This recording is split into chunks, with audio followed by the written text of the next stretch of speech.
एक बहुत बड़ी अजूबा जिहड़ा बन के अज सिख संगतां नूं असीं समर्पित कीता है। इस तो अगे अज मानयोग प्रधानमंत्री श्री नरेंद्र मोदी जी ने ऐलान किया है कि जिहड़े 3 काले कानून श्रोमणी अकाली दल ते बीजेपी की सरकार ने दिल्ली दे विच लैके आंदे सी, अज उन्होंने वापस लेने का ऐलान किया है। यह भी कहा कि आने वाली पार्लीमेंट दे विच वो इन्हां कानूनां नूं वापस लेणगे। अज सिर्फ ऐलान होया। वो कहते भी सब कुछ लुटा के होश में आए तो क्या किया। बहुत बड़ियां कीमतां किसानां नूं खेत मजदूरां नूं इन्हां बिलों के मुआवजे विच तारनियां पईयां। ये जदों ऑर्डीनेंस ही बने सी, समझ आ जानी चाहिए सी कि देश के लोग इन्हां नूं स्वीकार नहीं कर रहे, ये नुकसानदेह है।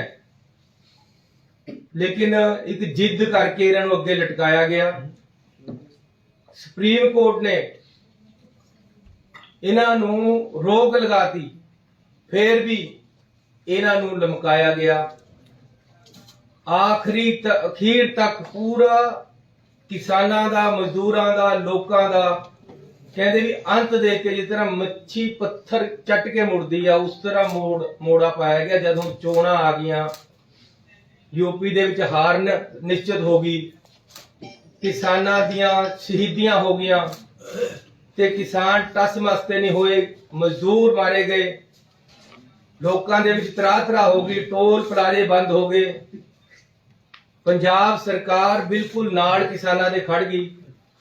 जदों कोई चारा ना चलिया तां हुण इन्हां नूं वापस लेने पै रहे हैं। अज भी ऐलान होया पार्लीमेंट दे जद तक वापस नहीं होंदे उदों तक असीं देखांगे, आखिरी दम तक, जद तक ये वापस होके रद्द नहीं हो जाते। कानून नहीं रद्द हो जाता उहदे विच पार्लीमेंट दे विच, उदों तक ऐसी हुण विश्वास करने वाले नहीं है ते उदों तक देखांगे। नाल नाल MSP है जिहड़ी ओहदी भी सानू गारंटी चाहिदी है। हुण जिस तरीके दे नाल सानू प्रोक्योरमेंट दे विच और जिस तरह दे नाल सानू शैलरां नूं तंग कीता जांदा है, विश्वास टुट गया है। इनू जोड़न वास्ते MSP है जिहड़ी इनू स्टैट्यूटरी प्रोविजनस दे विच लैके बाई लॉ सानू MSP मिलनी चाहिए है। यह भी नाल होना चाहिए जदों एक कानून रद्द करन दा कानून आना। इहदी जिहड़ी शुरुआत है जदों प्रधानमंत्री जी ने 30 मई 19 नूं सौं चक्की, उसे दिने नीति योग का एजेंडा जारी करता। 15 दिन बाद उसकी मीटिंग हुई 15/6/19 नूं। उहदे विच रीस्ट्रक्चरिंग ऑफ एग्रीकल्चर सैक्टर का एजेंडा जारी होके 15/6/19 नूं इहदी नींह रखती। उन्होंने एक सोची समझी साजिश दे नाल देश नूं पाड़न वास्ते और देश की किसानी नूं डाउन करने वास्ते।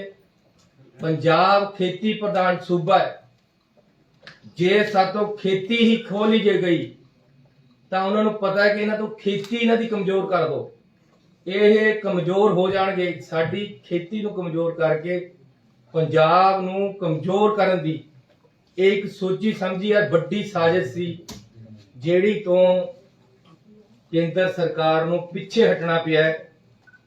ते अज मैं किसानी संघर्ष नूं, किसानां दी यूनियनां नूं, खेत मजदूरां दी यूनियनां नूं, पंजाब और हिंदुस्तान के लोकां नूं, डेमोक्रेटिक सिस्टम नूं शाबाशी देना चाहता कि लोकतंत्र दे विच लोकतंत्र की जित हुई है, लोकां दी जित हुई है, किसानी संघर्ष की जित हुई है, संयुक्त मोर्चे की जित हुई है, खेत मजदूर की जित हुई है, देश के हर नागरिक की जित हुई है।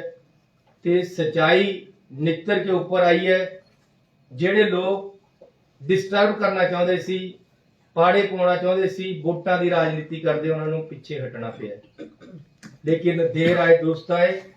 ਇਹ ਜਿਹੜਾ ਕੁਝ ਇਸ ਦੇ ਨਾਲ ਮੈਂ ਇਹ ਵੀ ਕਹਿਣਾ ਚਾਹੁੰਦਾ ਕਿ ਆਪਣੇ ਆਪ ਨਹੀਂ ਹੋਇਆ। ਸ਼੍ਰੋਮਣੀ ਅਕਾਲੀ ਦਲ ਨੇ ਮੋਢਾ ਦਿੱਤਾ, ਉਹਨਾਂ ਨੂੰ ਇਹ ਵਿਸ਼ਵਾਸ ਦਵਾਤਾ ਕਿ ਜੀ ਕਿਸਾਨੀ ਸਾਡੇ ਨਾਲ ਹੈ ਤੇ ਅਸੀਂ ਤੁਹਾਡੇ ਨਾਲ ਹੈ, ਸਾਡੀ ਮਿਨਿਸਟਰੀ ਹਰੀ ਰਹੇ। ਕਦੇ ਇਹ ਕਾਨੂੰਨ ਨਹੀਂ ਆਣੇ ਸੀ ਜੇ ਪੰਜਾਬ ਔਰ ਦੇਸ਼ ਦੀ ਕਿਸਾਨੀ ਦੇ ਨਾਮ ਤੇ ਸ਼੍ਰੋਮਣੀ ਅਕਾਲੀ ਦਲ ਉਹਨਾਂ ਨੂੰ ਮੋਢਾ ਨਾ ਦਿੰਦਾ। ਇਹ ਉਹਨਾਂ ਨੇ ਆਪਣਾ ਮੋਢਾ ਦਿੱਤਾ, ਅਗਲੇ ਨੇ ਬੰਦੂਕ ਧਰੀ। ਲੇਕਿਨ ਜਦੋਂ ਕਿਸਾਨਾਂ ਨੇ ਸ਼੍ਰੋਮਣੀ ਅਕਾਲੀ ਦਲ ਦੇ ਪ੍ਰਧਾਨ ਦਾ ਘਰ ਰੋਕ ਲਿਆ, ਚਾਰੇ ਪਾਸੇ ਤੇ ਨਿਕਲਣਾ ਬੰਦ ਹੋ ਗਿਆ, ਇੱਕ ਕਿਸਾਨ ਦੀ ਉੱਥੇ ਸ਼ਹੀਦੀ ਹੋ ਗਈ, ਚਾਰਾ ਨਾ ਚੱਲਿਆ, ਪੰਜਾਬ 'ਚ ਵੜਨਾ ਬੰਦ ਕਰਤਾ ਇਹਨਾਂ ਦਾ। ਹਾਲਾਂਕਿ 3 ਪ੍ਰੈਸ ਕਾਨਫਰੰਸਾਂ ਬੀਬੀ ਜੀ ਨੇ ਕਰੀਆਂ।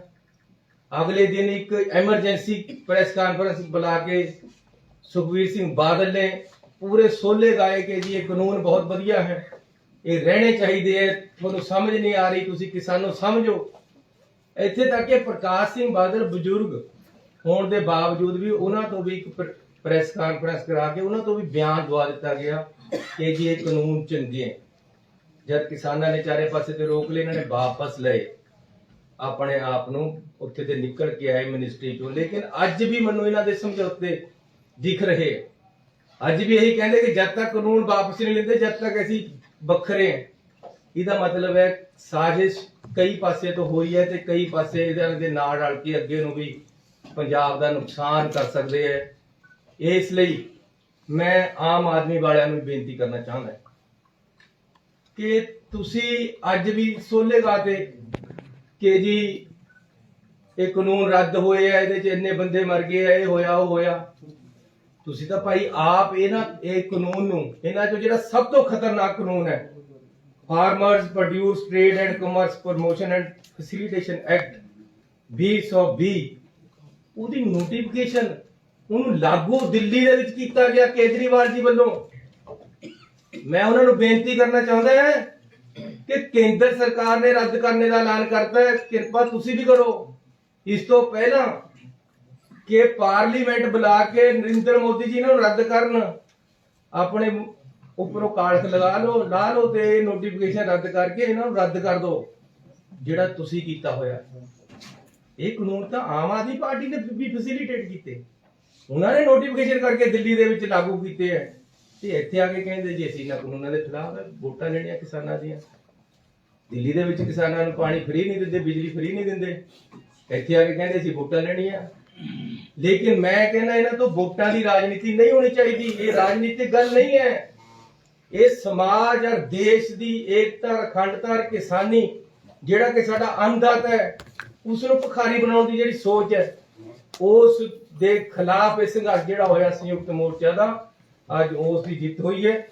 ਮੈਂ ਸੰਯੁਕਤ ਮੋਰਚਾ ਨੂੰ, ਖੇਤ ਮਜ਼ਦੂਰਾਂ ਨੂੰ, ਕਿਸਾਨਾਂ ਨੂੰ, ਪੰਜਾਬ ਦੇ ਲੋਕਾਂ ਨੂੰ, ਦੇਸ਼ ਦੇ ਲੋਕਾਂ ਨੂੰ, ਡੈਮੋਕ੍ਰੈਟਿਕ ਸਿਸਟਮ ਨੂੰ ਵਧਾਈ ਦਿੰਦਾ ਜਿਹੜਾ ਕਿ ਇਹ ਕਾਨੂੰਨ ਵਾਪਸ ਲਏ ਗਏ ਹੈ। ਵਾਪਸ ਅਜੇ ਹੋਣੇ ਹੈ, ਜਦ ਤੱਕ ਇਹ ਵਾਪਸ ਨਹੀਂ ਹੁੰਦੇ ਸਾਨੂੰ ਪਹਿਰਾ ਦੇਣ ਦੀ ਲੋੜ ਹੈ, ਸਾਨੂੰ ਚੁਕੰਨੇ ਲੈਣ ਦੀ ਲੋੜ ਹੈ। ਇਹ ਨਾ ਹੋਣ ਕਿ ਜੀ ਲੱਡੂ ਮੁੱਕ ਗਏ, ਯਾਰ ਨੇ ਟੁੱਟ ਗਏ, ਭੈੜੀ ਯਾਰੀ ਲੱਡੂਆਂ ਦੀ, ਵੋਟਾਂ ਤੱਕ ਸੀਮਤ ਨਾ ਰਹਿਣ ਇਹ ਲੋਕ।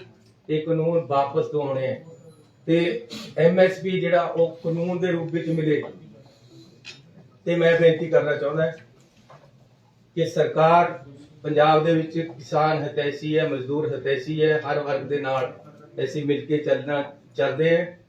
ਤੇ ਜਿਹੜੇ ਕਿਸਾਨ ਮੈਂ ਪਹਿਲਾਂ ਐਲਾਨ ਕਰ ਚੁੱਕਿਆ, ਇਹਦੇ ਵਿੱਚ ਸੰਘਰਸ਼ ਦੇ ਵਿੱਚ ਸ਼ਹੀਦ ਹੋਏ ਹੈ, ਇਹ ਕੋਈ ਮੈਂ ਅੱਜ ਨਹੀਂ ਕਹਿ ਰਿਹਾ, ਮੈਂ ਪਹਿਲੇ ਦਿਨ ਤੋਂ ਕਹਿ ਰਿਹਾ ਤੇ ਅਸੀਂ ਦੇ ਵੀ ਰਹੇ ਨੌਕਰੀਆਂ, ਅਸੀਂ ਸਾਰਿਆਂ ਨੂੰ ਉਹਨਾਂ ਨੂੰ ਇੱਕ ਪਰਿਵਾਰ ਨੂੰ ਨੌਕਰੀ ਦੇ ਰਹੇ ਦਵਾਂਗੇ।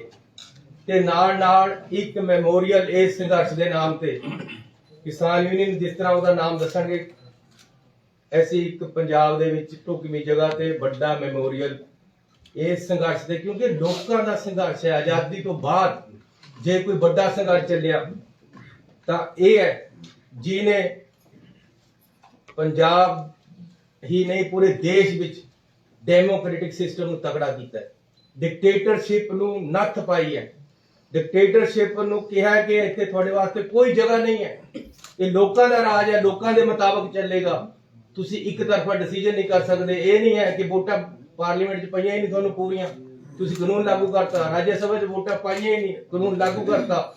ਇਸ ਤਰ੍ਹਾਂ ਨਹੀਂ ਚੱਲਣਾ, ਲੋਕਾਂ ਦਾ ਹੀ ਰਾਜ ਚੱਲਣਾ ਹੈ। ਮੁੜ ਕੇ ਦੇਸ਼ ਦੇ ਵਿੱਚ ਇੱਕ ਡੈਮੋਕ੍ਰੈਟਿਕ ਸਿਸਟਮ ਸਹੀ ਤਰੀਕੇ ਨਾਲ ਚੱਲੇ, ਲੋਕਤੰਤਰ ਸਹੀ ਤਰੀਕੇ ਨਾਲ ਚੱਲੇ, ਉਹ ਹੋਇਆ। ਇਸ ਲਈ ਅਸੀਂ ਇਸ ਸੰਘਰਸ਼ ਦਾ ਇੱਕ ਮੈਮੋਰੀਅਲ ਪੰਜਾਬ ਦੇ ਵਿੱਚ ਬਣਾਵਾਂਗੇ ਔਰ ਵੱਡੇ ਪੱਧਰ ਦਾ ਬਣੇਗਾ। ਪੰਜਾਬ ਸਰਕਾਰ ਵੱਲੋਂ ਵਿਧਾਨ ਸਭਾ ਦਾ ਸਪੈਸ਼ਲ ਸੈਸ਼ਨ ਬੁਲਾ ਕੇ ਇਹ ਕਾਨੂੰਨਾਂ ਨੂੰ ਰੱਦ ਕੀਤਾ ਗਿਆ ਹੈ।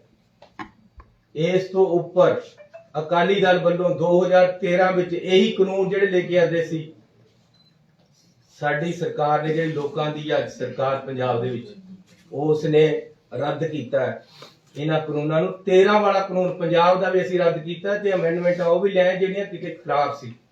ਸੋ ਅਸੀਂ ਉਹ ਵੀ ਕੀਤਾ ਜੋ ਪੰਜਾਬ ਸਰਕਾਰ ਵੱਲੋਂ ਗਲਤ ਕੀਤਾ ਗਿਆ ਸੀ।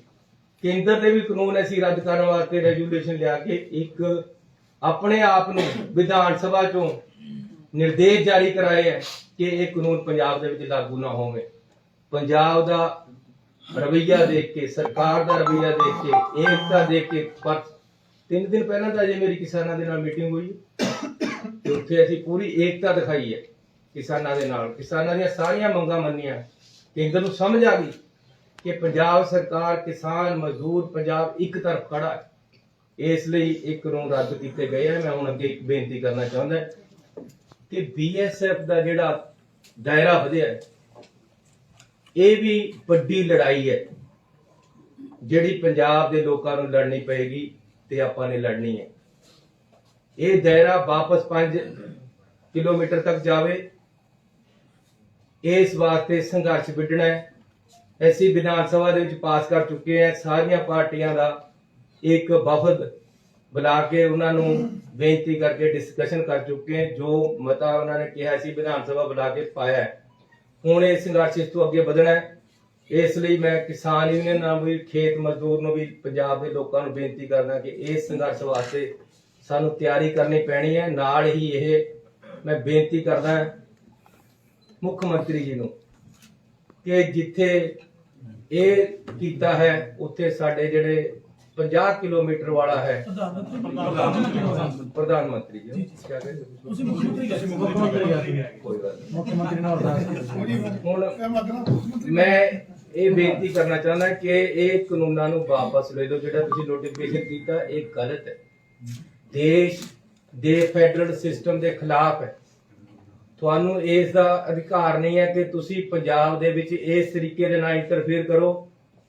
ਲਾਅ ਐਂਡ ਆਰਡਰ ਪੰਜਾਬ ਦਾ ਆਪਣਾ ਅਧਿਕਾਰ ਹੈ। ਸਾਡੀ ਪੁਲਿਸ ਸક્ષਮ ਹੈ ਹਰ ਤਰੀਕੇ ਦੇ ਹਰ ਖਤਰੇ ਨੂੰ ਝੇਲਣ ਲਈ, ਔਰ ਅੱਗੇ ਵੀ ਝੇਲਦੀ ਆਈ ਹੈ।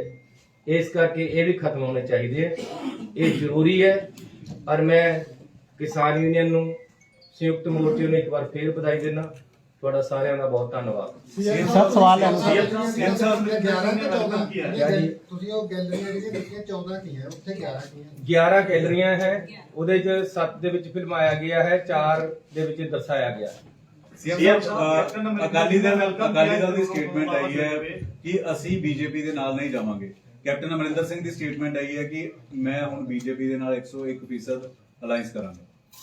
ਇਹ ਇੱਕੋ ਥਾਲੀ ਦੇ ਚੱਟੇ ਵੱਟੇ ਆ ਸਾਰੇ। ਦੱਸ ਦਿਨ ਪਹਿਲਾਂ ਵੀ ਇਕੱਠੇ ਸੀਗੇ, ਅੱਜ ਵੀ ਇਕੱਠੇ ਆ ਤੇ ਅੱਗੇ ਨੂੰ ਵੀ ਇਹਨਾਂ ਨੇ ਇਕੱਠੇ ਰਹਿਣਾ। ਨਹੀਂ, ਇਹਨਾਂ ਦੇ ਤੇ ਪੰਜਾਬ ਨੂੰ ਲੁੱਟਣ ਵਿੱਚ ਸਾਰੇ ਇਕੱਠੇ ਹੋ ਇਹਨਾਂ ਦੇ ਜਾਣਗੇ। ਇਕੱਠੇ ਹੋਣ ਕਰਕੇ ਕਾਂਗਰਸ ਨੂੰ ਕਿੰਨਾ ਕੁ ਨੁਕਸਾਨ ਹੋਏਗਾ? ਸਾਨੂੰ ਤਾਂ ਫਾਇਦਾ ਹੋਣਾ, ਨੁਕਸਾਨ ਤਾਂ ਨਹੀਂ ਹੋਣਾ। ਸੀਐਮ ਸਾਹਿਬ ਕਿਸਾਨ ਖੁਦਕਸ਼ੀਆਂ ਕਰਕੇ ਗਏ ਆ ਜਾਂ ਕਿਸਾਨ ਸੰਘਰਸ਼ ਦੇ ਦੌਰਾਨ ਤੁਸੀਂ ਉਹਨਾਂ ਨੂੰ ਕਿਹਾ ਵੀ ਇੱਕ ਪਰਿਵਾਰ ਨੂੰ ਨੌਕਰੀ ਦੇਵਾਂਗੇ। ਏਦਾਂ ਹੀ ਜਿਹੜੀਆਂ ਖੇਤ ਮਜ਼ਦੂਰ ਯੂਨੀਅਨ ਆ ਉਹ ਵੀ ਵਾਰ-ਵਾਰ ਮੈਂ ਇਹ ਕਿਹਾ ਜੀ ਖੇਤ ਮਜ਼ਦੂਰ ਤੇ ਕਿਸਾਨ, ਮੈਂ ਇਕੱਲਾ ਨਹੀਂ ਸ਼ਬਦ ਵਰਤਿਆ, ਮੈਂ ਦੋਨੋਂ ਵਰਤੇ। ਜਿਹੜੇ ਖੇਤ ਮਜ਼ਦੂਰ ਸ਼ਹੀਦ ਹੋ ਗਏ ਆ, ਜਿਹੜੇ ਕਿਸਾਨ ਸ਼ਹੀਦ ਹੋ ਗਏ, ਉਹ ਸਾਰੇ ਸਾਡੇ ਆਪਣੇ ਆ।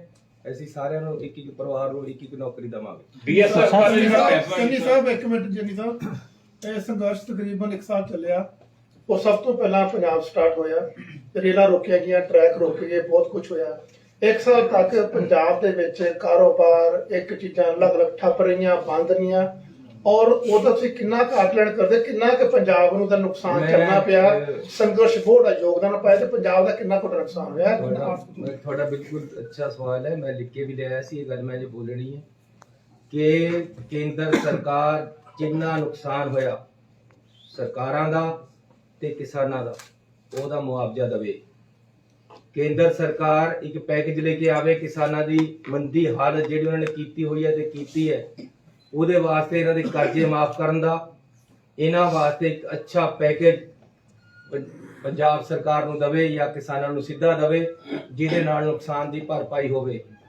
ਮੱਲਮਾ ਲਾਉਣ ਦੀ ਕੋਸ਼ਿਸ਼ ਕਰੇ ਕਿ ਕੇਂਦਰ ਸਰਕਾਰ ਬਹੁਤ ਜ਼ਖਮ ਦਿੱਤੇ ਆ ਪਿਛਲੇ ਦਿਨਾਂ ਦੇ ਵਿੱਚ, ਕੋਈ ਜ਼ਰੂਰਤ ਨਹੀਂ ਸੀ ਇਸ ਸੰਘਰਸ਼ ਨੂੰ ਐਡਾ ਲੰਬਾ ਖਿੱਚਣ ਦੀ। ਉਹਨਾਂ ਨੇ ਕਿਸ ਰੀਤੀ ਦੇ ਨਾਲ ਖਿੱਚਿਆ ਇਸ ਬਾਰੇ ਮੈਂ ਨਹੀਂ ਕੁਝ ਕਹਿਣਾ ਚਾਹੁੰਦਾ, ਲੇਕਿਨ ਮੁਆਵਜ਼ਾ ਮਿਲਣਾ ਬਹੁਤ ਜ਼ਰੂਰੀ ਹੈ। ਇਹ ਕਿੰਨਾ ਨੁਕਸਾਨ ਹੋਇਆ ਪੰਜਾਬ ਸਰਕਾਰ ਦਾ ਕਰੋੜਾਂ ਰੁਪਏ ਦਾ ਨੁਕਸਾਨ ਹੋ ਗਿਆ ਹੈ। ਦੇਖੋ ਤਾਂ ਸਹੀ, ਚਾਰੇ ਪਾਸੇ ਨੁਕਸਾਨ ਹੀ ਨੁਕਸਾਨ ਨੇ। ਇਹ ਤਾਂ ਹੁਣ ਅਸੀਂ ਦੱਸਾਂਗੇ ਤੁਹਾਨੂੰ ਕਿ ਸੀਐਮ ਸਾਹਿਬ ਪਾਰਲੀਮੈਂਟ ਸੈਸ਼ਨ ਨੂੰ ਲੈ ਕੇ ਕਿਸਾਨ ਹਾਲੇ ਵੀ ਕਹਿ ਰਹੇ ਆ ਕਿ ਅਸੀਂ ਜਾਵਾਂਗੇ ਜੱਥੇ ਲੈ ਕੇ ਦਿੱਲੀ ਵੱਲ ਰਵਾਨਾ ਹੋਵਾਂਗੇ, ਹਾਲੇ ਵੀ ਉਸੇ ਗੱਲ ਤੇ ਅੜੇ ਹੋਏ ਨੇ। ਤੁਹਾਡੀ ਪਾਰਟੀ ਦਾ ਸਟੈਂਡ ਤੇ ਸਪੋਰਟ ਕੀ ਰਹੇਗਾ ਉਸ ਨੂੰ ਲੈ ਕੇ? ਦੇਖੋ, ਸਾਡਾ ਸਰਕਾਰ ਦਾ ਵੀ ਦੱਸ ਦੇਣਾ, ਮੈਂ ਪਾਰਟੀ ਦਾ ਵੀ ਦੱਸ ਦੇਣਾ ਕਿ ਸਾਡਾ ਇੱਕ ਹੀ ਏਜੰਡਾ ਹੈ ਕਿ ਅਸੀਂ ਕਿਸਾਨਾਂ ਤੇ ਖੇਤ ਮਜ਼ਦੂਰਾਂ ਦੇ ਪੰਜਾਬ ਦੇ ਹਿੱਤਾਂ ਦੇ ਨਾਲ ਹੈ। ਜਿਵੇਂ ਉਹਨਾਂ ਦਾ ਫੈਸਲਾ ਹੋਏਗਾ ਅਸੀਂ ਉਸ ਤਰ੍ਹਾਂ ਹੀ ਨਾਲ ਖੜੇ। ਕਿਸਾਨ ਅੰਦੋਲਨ ਦੌਰਾਨ ਕਿਸਾਨ ਜਿਹੜੇ ਸ਼ਹੀਦ ਹੋਏ ਨੇ ਉਹਨਾਂ ਨੂੰ ਸ਼ਹੀਦ ਦਾ ਦਰਜਾ ਦਿਵਾਉਣ ਲਈ ਤੁਹਾਡੇ ਵੱਲੋਂ ਕੋਈ ਅਪੀਲ ਦਲੀਲ ਜਿਹੜੀ ਹੈਗੀ ਪੀਐਮ ਮੋਦੀ ਤੱਕ? ਅਸੀਂ ਤਾਂ ਮੰਨਦੇ ਹਾਂ ਉਹਨਾਂ ਨੂੰ ਸ਼ਹੀਦ, ਅਸੀਂ ਉਹਨਾਂ ਤੇ ਕਾਹਨੂੰ ਆਉਣਾ ਅਸੀਂ ਦੇ ਰਹੇ। ਮੁੱਖ ਮੰਤਰੀ ਸਾਹਿਬ, ਇੱਕ ਤੁਸੀਂ ਜਿਹੜੀ ਗੱਲ ਕਹੀ ਬੀਐਸਐਫ ਵਾਲੀ ਬੜੀ ਸੀਰੀਅਸ ਹੈ।